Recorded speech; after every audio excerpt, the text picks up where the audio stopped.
தசகம் 27.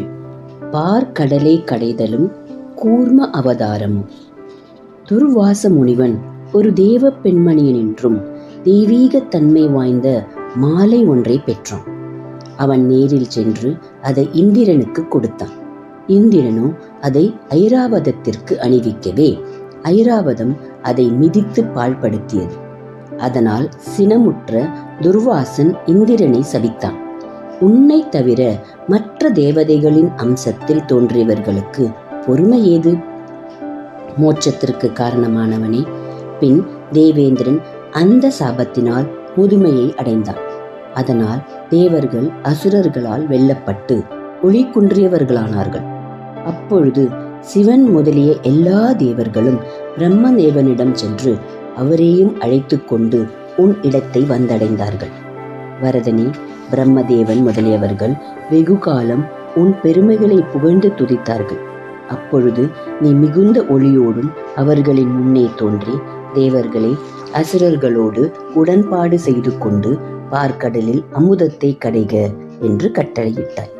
தேவர்களின் கூட்டம் அசுரர்களோடு உடன்பாடு செய்து கொண்ட கர்வத்தில் மந்தர மலையை மத்தாக கொண்டு வரும் வழியில் அந்த மலை நழுவி கீழே விழுந்தது. உடனே நீ ஓர் இலந்தை கொட்டையை தூக்குவது போல் அந்த மலையை தூக்கி கருடன் மேல் வைத்து கொண்டு வந்து பார்க்கடலில் சேர்த்தாய். பின் தேவர்களும் அசுரர்களும் வாசுகி என்னும் நாகத்தை மத்தின் கயிறாக செய்து எல்லாவித விதைகளும் போடப்பட்ட கடலை கடையத் தொடங்கினார்கள். அப்பொழுது நீ சூழ்ச்சியோடு அசுரர்களை பாம்பின் வாய் பக்கத்தில் இருக்கும்படி செய்தாய். அப்பொழுது பார்க்கடலில் உள்புறம் கலங்கியது. அதனுள் சுழற்றப்பட்ட மந்தர மலை பெருஞ்சுமையால் மூழ்கியதை கண்ட தேவர்கள் பெரிதும் வருந்தினார்கள். நீ அவர்களுக்கு நன்மையை செய்ய விரும்பி உறுதியான முதுகெலும்பினை உடைய ஆமையின் உடலை ஏற்றுக்கொண்டார். விஷ்ணுவே, நீ ஏற்றுக்கொண்ட உடல் வஜ்ராயுதத்தை காட்டிலும் மிகவும் உறுதியான முதுகெலும்பினை உடையது. 8 லட்சம் யோஜனை தூரம் அகன்றது. அத்தகைய உருவத்துடன் நீ கடலின் ஆழத்திற்கு சென்று நீரினுள் ஆழ்ந்து போன பெருமலையை மேலே கொண்டு வந்தாய்.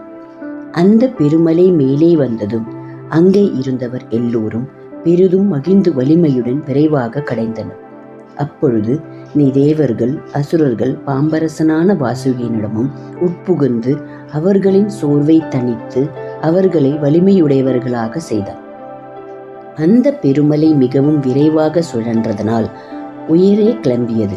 அது மேலும் உயர்ந்து விழுந்து விடாமல் இருக்க நீ உன் தாமரை மலர் போன்ற கையை அதன் மேல் வைத்து அழுத்தினாய்.